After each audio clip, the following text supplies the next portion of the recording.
আর্যর কাছ থেকে নিজেকে লুকোতে সিঁদুর দিয়ে মুখ ঢেকে নিল অপর্ণা। পুরোটা জানতে ভিডিওটিতে লাইক দিয়ে চ্যানেলটা সাবস্ক্রাইব করে দেখতে থাকুন।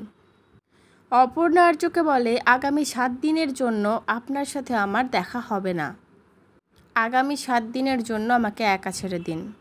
আমার একার লড়াইটা আমাকে একা লড়তে দিন। আর্য তখন কিছু না বলে অপর্ণার কথা মেনে নেয়। এবার অপর্ণা যে মন্দিরে যায় ঠাকুরকে প্রণাম করতে, সেই মন্দিরে কাকতালীয়ভাবে আর্যও চলে যায়।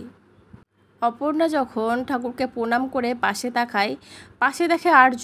অপর্ণা তো পুরো চমকে ওঠে। আর্য তখন হাত জোড় করে ঠাকুরকে বলতে থাকে, অপর্ণার পাশে থেকো মা, অপর্ণাকে দেখো, অপর্ণা যেন নিজেকে প্রমাণ করতে পারে। আর্য চোখ বন্ধ করে প্রণাম করা অবস্থাতেই অপর্ণা সেখান থেকে বেরিয়ে যায়, যাতে আর্য তাকে না দেখে ফেলে। কিন্তু ওখান থেকে বেরিয়ে যাওয়ার সময় অপর্ণাকে দেখে ফেলে আর্যর মা, আর বলে ওঠে, অপর্ণা তুমি?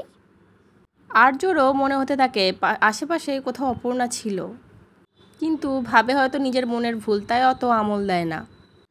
আর তার মায়ের মুখে হঠাৎ করে অপর্ণার নাম শুনে আর্য শিওর হয়ে যায় যে অপর্ণা সেখানে এসেছে। তাই তাড়াতাড়ি করে অপর্ণাকে খুঁজতে ভিড়ের মধ্যেই হাঁটা লাগায় আর্য। আর ঠিক তখনই আর্যর কাছ থেকে নিজেকে লুকোতে অপর্ণা সিঁদুর নিয়ে নিজের মুখে পুরো মাখিয়ে দেয়, মুখটা ঢেকে ফেলে। ঠিক যেমনটা অনেক দিন আগে আর্য করেছিল, সিঁদুর দিয়ে অপর্ণার কাছ থেকে বাঁচতে নিজের মুখটা ঢেকে দিয়েছিল।